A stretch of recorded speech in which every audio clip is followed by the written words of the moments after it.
একদিন মনে হয় বিজনেস করব, আরেকদিন মনে হয় না জব করব, আরেকদিন কাউকে কন্টেন্ট বানাইতে দেখে মনে হয় না কন্টেন্ট ক্রিয়েটর হয়ে যাব। এমনটা কেন হয়?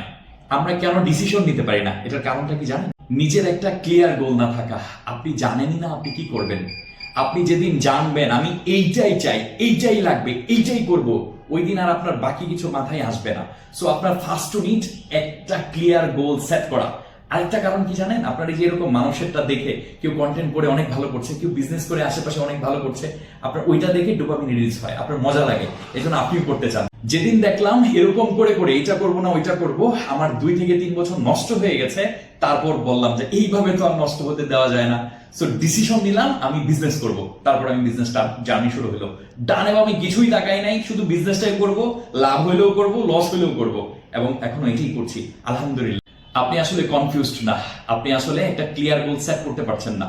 যেদিন সেট করে ফেলবেন ওই দিন থেকে আপনার একটা নতুন জার্নি শুরু হয়ে গেল। কমপক্ষে 1 বছর আপনি আপনার ওই গোলটায় কাজ করবেন, ডানে বামে তাকাবেন না, অন্য কিছু ভাববেন না, ওইটা নিয়েই পড়ে থাকবেন, এবং আপনি যে কাজটা করছেন সবচেয়ে ইম্পর্টেন্ট ওই ব্যাপারে শেখার ট্রাই করবেন। আপনি সফল হবেন ইনশাআল্লাহ। আপনিও কি এক একদিন এক একটা ডিসিশন নিচ্ছেন, এক একদিন এক একটা মন চাই? কমেন্টস করে জানাবেন আপনি কোন গোলটা ফাইনাল করলেন এবং কোন গোলটা নিয়ে আগামী 1 বছর কাজ করে যাবেন। সাবস্ক্রাইব করে আমাদের সাথে থাকেন এরকম আরো ভিডিও পাওয়ার জন্য। ধন্যবাদ সবাইকে।